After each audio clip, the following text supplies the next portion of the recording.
Mon deuxième thème est constitué des conséquences de ce constat. La question sociale, qui offrait un cadre à nos discussions démocratiques, s'est dissoute dans d'autres catégories, celles de l'identité, du nationalisme, du repli sur soi et de la peur. Les inégalités se multiplient et ne sont plus enchâssées dans la structure sociale comme avant. Par exemple, les syndicats et le patronat dans les sociétés industrielles. Qui représente à l'heure actuelle les femmes célibataires, les chômeurs de longue durée, les pensionnés, les cadres ayant perdu leur boulot, les immigrés, etc., etc. Et ces nouvelles formes d'inégalité ne sont plus lisibles par nos institutions, par notre monde politique. Et puis, il y a la montée en puissance de la techno-économie et en particulier des réseaux. Ceux-ci stockent d'importantes masses de données. Ce sont les big data. À son époque, Diderot se targuait de tout savoir sur les sciences constituant la nature, connaissances qu'il avait formalisées dans son encyclopédie. À l'heure actuelle, les savoirs de tout humain représentent une goutte d'eau dans l'océan. Les réseaux ont provoqué une globalisation dans nos manières de penser, de discourir, d'être. Ils provoquent une accélération techno-économique. Les algorithmes de Google, Amazon, Facebook ont pris le large par rapport au droit et à la politique. Et cette désynchronisation est tout profit pour ceux qui savent la manipuler. La rupture engendrée par ces nouveaux systèmes techniques ne donne plus aux individus, à la société, aux institutions, le temps nécessaire à leur intégration. Et la gouvernance finit par être désabusée, impuissante. Elle préfère les rustines à une politique coordonnée et à long terme. Connaissez-vous le terme grec époqué ? C'est une rupture, une suspension du jugement, une mise entre parenthèses d'une époque pour mieux l'analyser, pour mieux la comprendre. L'époquée, par sa mise en parenthèse, crée une nouvelle époque dans le sens où elle permet par sa suspension de donner le temps nécessaire aux gens d'intégrer les nouvelles valeurs induites par la technique sans pour autant les accepter entièrement.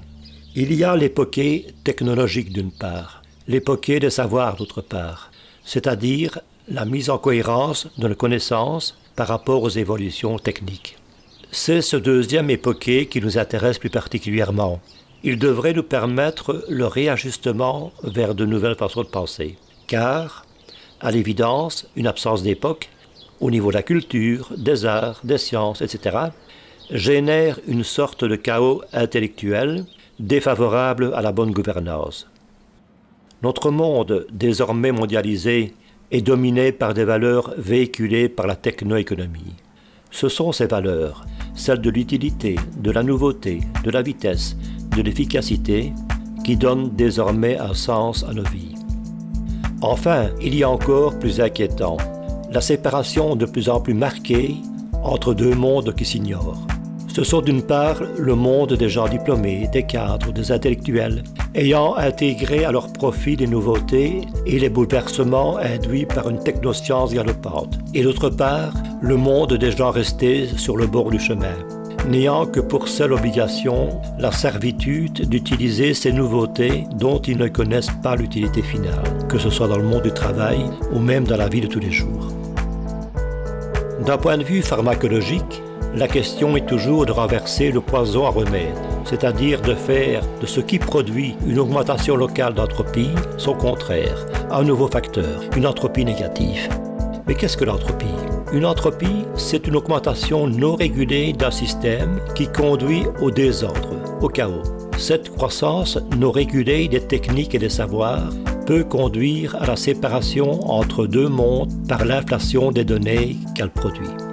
La connaissance nécessaire à leur intégration n'est pas développée dans le monde du savoir populaire par une mise en place d'une pédagogie adéquate, mais reste confinée dans les sphères des hautes écoles spécialisées. Et que fait la politique dans ce monde qui lui échappe ? Après le sociétal, prise en compte des minorités, des droits individuels, des mouvements de démocratie participative, etc., le social revient maintenant au grand galop. C'est la fin du mois des Gilets jaunes, opposé à la fin du monde des écologistes.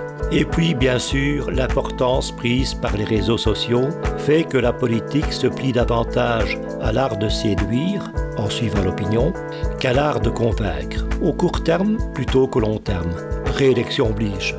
Les réseaux sont devenus avant tout un espace de libération de la parole. Ils sont devenus le lieu de la réaction immédiate, à chaud, en continu. C'est ainsi que très vite, ce qui aurait pu être un formidable vecteur d'émancipation s'est bien souvent transformé en terreau pour la parole de haine, pour le harcèlement et l'invective continuelle. Jamais nous n'avons assisté à autant de débats publics, amplifiés par Internet, sur les questions les plus diverses. Mais cela amène souvent les internautes à se séparer en des clans antagonistes, bourrés de certitudes et à ne pas changer d'avis. Reste sans doute au monde politique à prendre la mesure de ces nouveaux enjeux et à ne pas accentuer ce sentiment très partagé d'une rupture qui ferait de certains des privilégiés hors sol et sourds aux attentes contemporaines. Cette prise en compte de la situation présente par nos politiques, par nos médias, pose comme jamais la question du courage de la vérité. Cela s'appelle la parésia, le dire vrai chez les Grecs. Dans une prochaine vidéo, je vous expliquerai quelle est, selon nous, la réponse que nous pourrions apporter à cette situation.